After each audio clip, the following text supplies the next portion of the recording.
I'm hoping it's not too loud. There we go. We're back. We're back. So that's funny, that Meatloaf song, and I know that one of our watchers slash listeners is a huge Meatloaf fan. He knows who he is.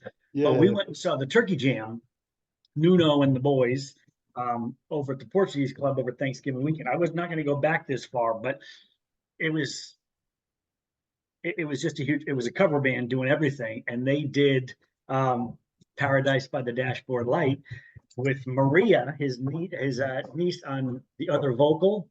Oh my God, did she kill it? I watched that video a couple of times. It was a ton of fun. Oh my amazing. goodness, I forgot about that one.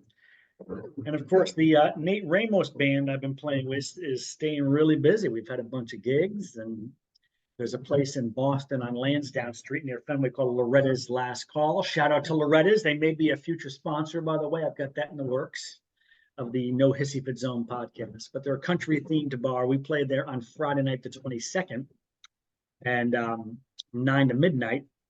And we were going to Jersey the next morning for a Christmas dinner with my cousins and family down there. So we're going to try to be on the road by 9:30.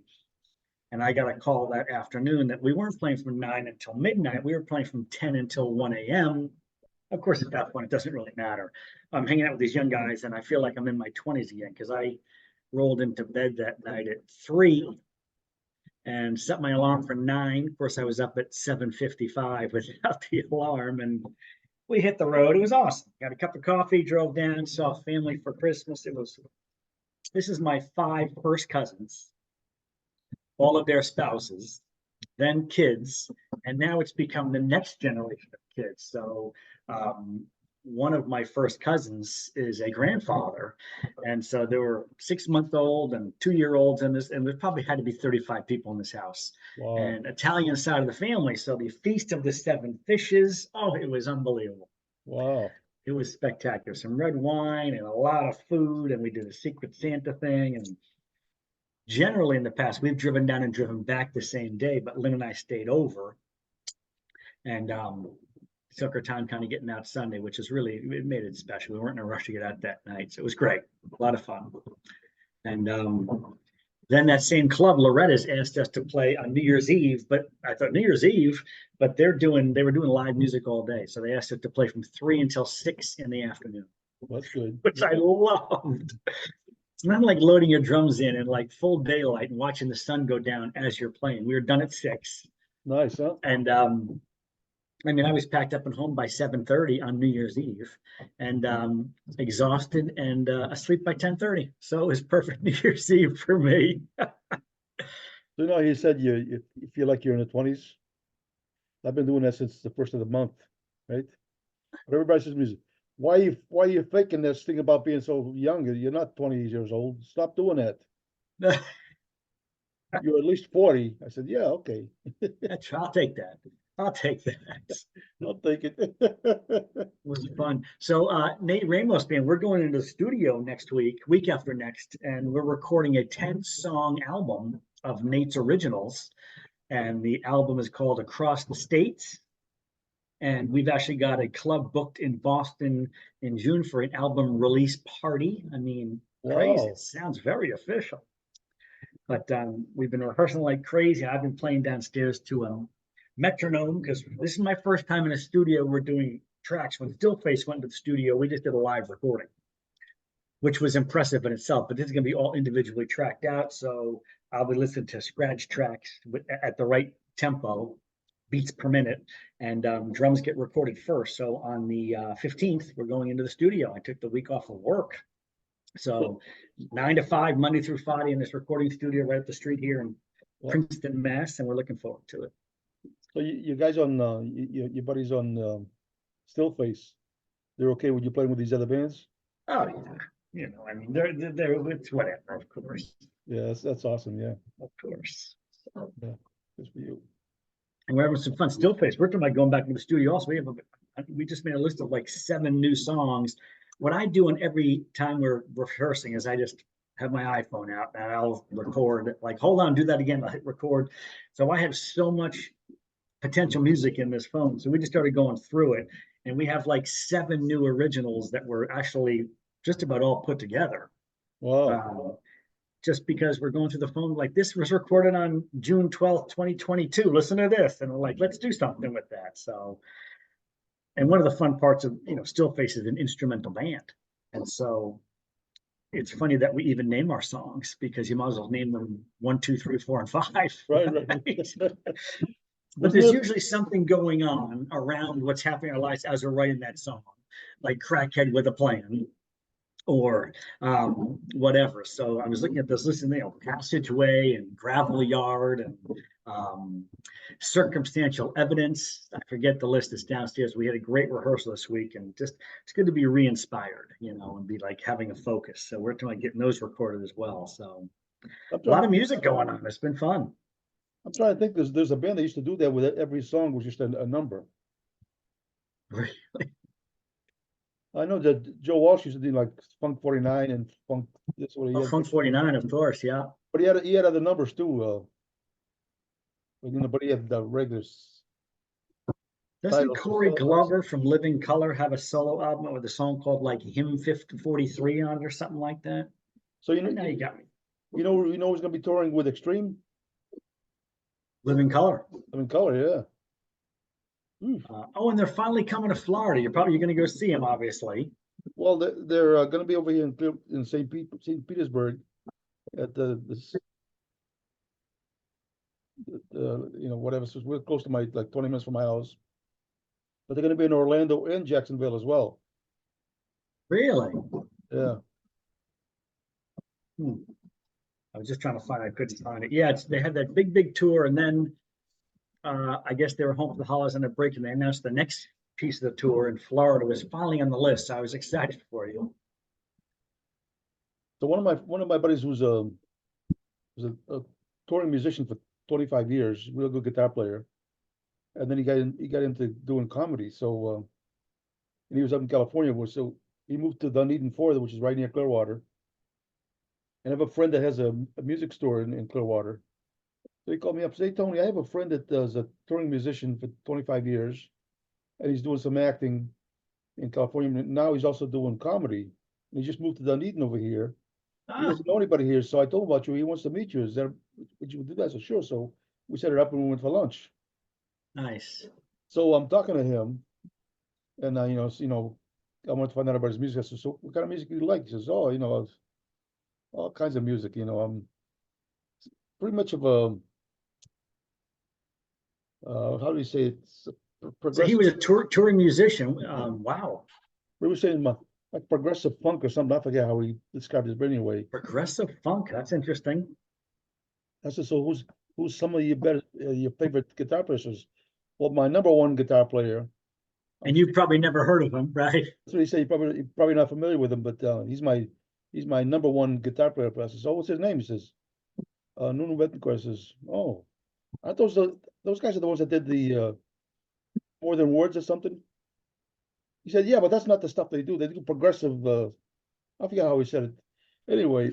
Well, the Extreme fans start to like explain More Than Words. Like, yeah, but that's not like their career, and don't. So here's what I did. I didn't say, "Yeah, but I know these guys." I didn't. I just said, "Well, that's good that you do, whatever sort of." And then he moved to St. Augustine. So one day I called him and says, "Hey, what are you doing Thursday night?" He says, "Well," I says, "You want to go to a show in Orlando? I have tickets for a really good show in Orlando at the Hard Rock Cafe." He goes, "Oh yeah, I don't know if I want to go to Orlando on a Thursday night." I said, "I think it's a band you might like." He goes, "Well, who is this?" I says, "A band called Extreme. You familiar with him?" He goes, "You heard of him?" He says, "This is so funny though." Now this guy's a comedian guy, right? He says, "You have tickets for that?" He says, "Man, I'll be there. What time?" So shows up, right? So we actually watching the show, and I could tell he was really into it. And sometimes Nuno just gets on the acoustic guitar and plays by himself with the band. Unbelievable. Yeah. And he actually had tears in his eyes when Nuno was doing some of that stuff. I was like, wow. But then after the show, walking out and the thing with the ropes with the guys who letting people go backstage, the ones that have passes. And I says, "Hey, look at this. Looks like they're letting people going over there to maybe meet the band. You want to go see them?" He says, "You can't do that." I says, "Yeah, I'm gonna try." He goes, "You can't do that." I says, "You don't understand. I'm a good talker. Just sit here and stay right here." I'm a good talker. That's what I said. let me go talk to the guy over there at the guy at the thing and see what he says, right? So I go to the guy, says, listen, I got 2 passes and I showed him my pass because I had in my pocket. Says, one's for me, one's for that guy over there, my friend, but he doesn't know that I have a pass. So I want to mess with him a little bit. Right. So he So says, now okay. you're through, but he doesn't know why, except you're a good talker. So then I Okay. got through, and then I'm a bit behind the ropes, and he's looking at me. Says, I says, come here, come here. He says, don't you want to go see the band? He says, what the heck are you doing? How'd you do that? I says, I told you I'm a good talker. He says, what? He says, go over there to that guy over there in the thing and tell him that you're with me. You just put this, I'm with Tony over there, and he'll let you in. He says, oh, come on, that's baloney. I said, go for it. So he goes over there and says, I'm with that guy. So, hey, okay, go ahead. You let him through, right? So now, Come on in. this is where it gets funny. So we're going down this long hallway to go to where the band's supposed to be, back there. And Nuno was in the hall, leaning up against the wall with his foot on the wall, and he says, Efren Cabral, man, I'm so glad you're here, and he gives me a big hug, and we're just talking like we're good friends, which we are. And Doug is like, what the F is going on here? And Nuno says, what do you mean what's going on? He says, you guys know each other? He goes, this guy used to be at my house when I was 8 years old, every friggin' day from there, because he played in the band with my brothers, he played soccer with my brothers, and he was dating my sister. So he was there every day, and he was always picking on me. And I always liked him a lot, and I still like him, whatever. So he goes, how come you didn't tell me that, man? I says, would you have believed me? He says, no. I says, that's why. But now you know. That's awesome. What a fun story. It was actually Especially for someone who idolized this thing so much. That's so cool. what's in here's some people sometimes are so strange. When Joe Biden and Kamala Harris, won the presidency or whatever, somebody put a thing looked like the background of a Pornhub, and it had a picture of Joe and Kamala, whatever it is, and it said, Joe and Kamala F the whole country or something like that. So it was a joke. It was kind of funny. So I sent it to him because he's a comedian. He says, "Nah, man, don't be like that. You're not that kind of guy because you're too good a guy to be like that." And I was like, "What?" He goes, "We were just talking texting, whatever." And he went on with about 10 different pages, a bunch of Oh, stuff about the Trump and how Trump is this and Trump is that. And I sent you a joke that had nothing to do with Trump. What's the matter with you? Relax. So he keeps oh, going. I said, "Okay, man." So I stopped talking to him. I says, and now he called me the other day, "Hey, man, Nuno's gonna be over here in Orlando. We got to go see him." I says, "Well, go." Because what he wants me to do is to get him backstage again. But right. you can't be rude to me when I just send you a little small joke. We're in a weird place right now in this country. It's a little worrisome to me just because, and we don't do politics on the show really. And I'm not going to do politics now, but I'll comment on the idea of politics because it's just so polarized. Oh yeah, And if you have an R by your name and you have to hate people who have a D by their name, and D's have to hate R's, and no one's having a conversation. And it's a scary time because I think conversations where ideas get exchanged and people can talk. Hey, how come you believe that? Let's talk about it. And when I was a kid, a little kid, so 60s, it seemed like, I remember conversations that my parents were having, I think, with other people around current events, which is what's happening politically. And they would actually talk about, oh gosh, let me think, what's your idea on that? And now it's like nobody wants to talk to anybody. I'm so polarized over here. You're it's just, I was reading something that comes up a lot in the stuff I do in the talks I give around confirmation bias. And confirmation bias is the idea that we are more likely to believe something if it confirms what we already believe. yeah, yeah. And you travel that road down and you go down those rabbit holes, and we get to this place where we are right now where it's so polarized, nobody could talk about anything and everybody has to hate each other. And nothing's funny anymore, right? Like there was that joke, like you weren't saying this joke is funny because I don't like these two. You're saying this joke is funny. Right. And he took it like you're only saying it's funny because you're on the other side. Like it's just Yeah. funny. And I have this conversation with people all the time, like, and we kind of joke, but like nothing's funny anymore because you can't allow it to be funny. I was watching Dave Chappelle. He's got some new special on Netflix. He's Yeah. a funny dude. Oh, And he is. Yeah. he doesn't come up to this line of what's okay. He crosses that thing quick. And he makes fun of every group out there. And what the encouraging part was that everybody in the audience was laughing at all of it. He's like, come on, people, this is funny. This is, I mean, we got to relax a little bit. So there's my take. But that's a good example of it. I had a situation when I was up there, one time I went to Massachusetts and was in Cape Cod, because my sisters and stuff all go to Cape for a week or two. And then my son from Norway, Joshua, came over there, and so I was up there. I was really excited about them. And one of my sisters is like one of my favorite people, her and her husband. So we went to dinner, and then they started like trying to convert me to be a Democrat or something. I said, first of all, it's none of your business. She says, well, why are you Republican? I says, I'm not. I was, but I'm not anymore. I'm in no Yeah, just whatever. Independence, the big word, right? yeah. So, but they're like going on. So what happened? So what happened was, just like you, when we came to America and we live in Massachusetts, we all became a Democrat by that's all it was for everybody over there is Democrat. So we didn't really think about it. We just decided to be. But then when I was a little bit older, in my mid-30s, and listening to Jimmy Carter and Carter. the In that political time frame, who was in there? Carter, Reagan. Reagan, yes. And so when I listened to Ronald Reagan talking about stuff and the way he explained, I says, I'm more in tune with what this guy thinks than what Jimmy Carter did. So I changed over. But then after a while, I don't want to be one or the other. I want to vote for whoever I think is the best person that's running. No, I don't want to be a.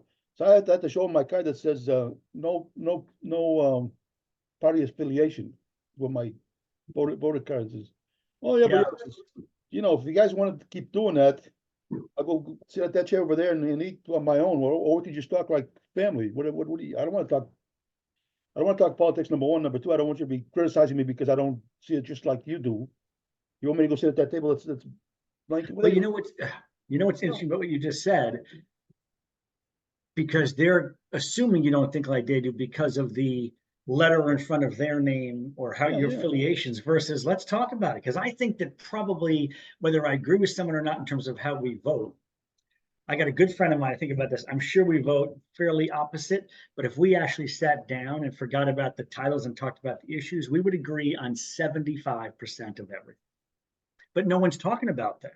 They're just talking about like, I'm already over in this camp, you're in that camp. I either got to convert you or hate you or not talk to you. That was my point. But you know how you said 75%? You know that 76% of people don't know exactly what the percentage is. I heard that 67% of statistics are made up on the spot. So oh, so change of subject and comedy. So there's a comedian, I told you about him. I knew this guy's name. His name is Bob Marley. And everybody assumes like the reggae guy, not that guy, but the same exact name, Bob Marley. He's from Maine. And I remember driving my daughter to New Jersey for her freshman year at college. This was, oh my God, this is 11 years ago. Wow. Listening to Bob Marley CDs. Remember CDs? And like, I'm talking like crying, laughing so hard. And I just knew the name. I haven't listened to him in years. And then on social media, he comes across, he was performing in Worcester. And there's a beautiful hall right downtown Worcester called Mechanics Hall. And it's set aside for like fancy plays and like maybe an orchestra, like beautiful spot. And Bob Marley's playing there on a Friday night last week. So I surprised Lenny, got a couple of tickets. He was doing an 8 o'clock show and they added a 5 o'clock show. So it was awesome. Wow. So we go to this 5 o'clock show and we park and we're walking up the street to get in. She likes to be surprised. She trusts me to surprise her and I like to surprise her. So she doesn't know where we're going. And I just said, it's going to be fun. And I kind of give her some sort of dress idea, but whatever. And we're going to be done by before 7. And if we go out or whatever. So we're walking up this side street to get to Main Street in Worcester. And around the corner is Mechanics Hall. And she's looking at the crowd walking. She's like, well, we're following a lot of old people. And I said, I know it feels like that, but I bet we're their same age. But we get in. Bob Marley is one funny dude. And Really? that's why I sent you that. He's playing down near you somewhere. Yeah. Um, oh my God, you would love this. And so there was a guy who came out first, introduced the warm up. There was a warm up guy, I forget, Brian Galecki or something like that. He was pretty funny. And he did 10 or 12 minutes. And he introduced Bob Marley. And uh, Bob Marley went an hour and 20 minutes, hour and 25, right through. I mean, I looked at the clock when it was done. I was like, it's 10 to 7. It was unbelievable and funny. And he turns on and off the accent, and he's got all these voices for his crazy family and just anecdotes. And if anybody is listening or watching and doesn't know Bob Marley, go check him out on YouTube. You should go see him, Tony, because he's going to be near you. I sent you that. It was closer to you than I saw than the one I sent you, but really a lot of fun. It's just so good to get out and just like laugh and breathe and get rid of the dust. I don't know. It was just a wonderful time. It was a good time. That's awesome. Plus, that other guy that you turned me on to that doesn't have jokes, he just talks to the crowd. Matt Rife, R-I-F-E. Right. That guy is amazing. Yeah, and that's fascinating because that's a whole different comedy. That's walking out there with zero agenda and just starting to talk to the audience and going. And it's a whole different skill. And he does it really, he's a young dude and he does it really well. And then there's a guy by the name Jules. What's his first I name? don't know that one. He does that too. He goes out on stage, right? But not like Rife, but he goes out there and he just starts talking to people. So he says, "Hey, where are you guys from? Middle East?" You know, Yeah. so he knows when he starts talking about, he knows about every place, all the Mexican he knows, he just talks about him and he makes fun of him jokingly, and he's funny. But the guy that laughs the most in the show is not the audience, it's him. He does Right. so much, he says some stuff and he just laughs like crazy that just listening to him laughing is funny. Yeah. It's so fun. Just I always say I want to go out for more live comedy, and we rarely do. So when the Marley thing came up, my other big favorite is Nate Bargatze. Oh yeah, yeah. And he's got in fact, I'm listening to this podcast. Let me give you a podcast recommendation. I just came across it and said, let me put this in. And it was called Comedy During Airplane Mode. That's the name of the podcast. And this is just a list of comedians. Jim Gaffigan was on here for an hour and 4 minutes, Hannibal Buress, Louis C.K., so Nate Bargatze has one on. It was an hour long, and I listened to it, and there was a lot of material I'd never heard of his from watching his stuff on YouTube. I love Nate Bargatze. He's fun. He's funny, yeah. Huh. So a couple podcast recommendations. Jen and I are continuing our virtual book movie club. We talked last time about The Shining, so we just recently read by Stephen King, Misery, which I forgot was a Stephen King book. And I think most people listening to this probably haven't read the book, but they saw the movie Misery in 1990 with James Caan and Kathy Bates. You remember this? Yeah. And so what Jen and I do is we read the book together separately, and going to come up with a better term than together separately, but everybody understands what that means. And then we watch the movie. So Thursday night we watch the movie. She's home, I'm home. We hit play at the same time. We're texting each other during it. So it was interesting because we both found the book tough to get through. It was very wordy, neither of us loved. She did not like the book, and I didn't love it. She had, I think, an advantage of not. I had seen the movie before, so I'm picturing the movie characters as I'm reading the book, and she didn't have to do that, which is why a book is important. But the movie was terrific, and you don't need to read the book first. Actually, it's just a good movie. Whereas if someone said to me, "Hey, have you seen The Shining?" I wouldn't say it's a great movie. I would have a conversation around how it's different from the book and some of that stuff. But Misery was outstanding. So if you haven't seen it, absolutely make a point to see Misery. I would put it in the psychological horror situation. It's not a horror movie with the blood and the gore and the guts. It's just a psychological or a suspenseful drama. All right. So now, Really fun. have you considered doing a podcast with you and Jenna talking about the book that you both read separately? Then you talk about it. Good idea. So remember I told you about this guy that used to work at Silver King Brewery Matt, Wait a minute, are you trying to let me down easy so that when I get fired from this gig, I have another podcast to go to? Is that what this is about? that's not what it's about. It's about just in case you want to fire me. No, but I told you about that guy that was Backup plan. worked at Silver King thing, and he wanted to do a song with us. He wanted to sing. I said, Oh, yeah. "Hey, can I do a song? Can I sing with you guys?" I says, "I don't know. Can you?" And then he came out and we did I forget what the song was now, but anyway, he was really good. And then he ended up I hooked him up with a guy. I told you that before, and they started a band, and they're doing real well. Wow. But he used to do a thing with his kids and stuff where they would go to like horror movies, and they'd sit down and they did a podcast where you sit down and they talk about it. It's kind of interesting because I'm not really a big guy about the horror movies, but it's just interesting to listen to him. It's funny. Stephen King is certainly considered the horror author and the horror movies, but and it's a funny word. I define horror meaning like blood and guts and slash, Friday the 13th, that kind of horror gore. I think horror and gore.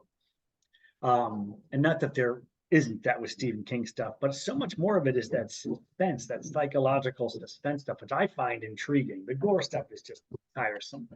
And it's.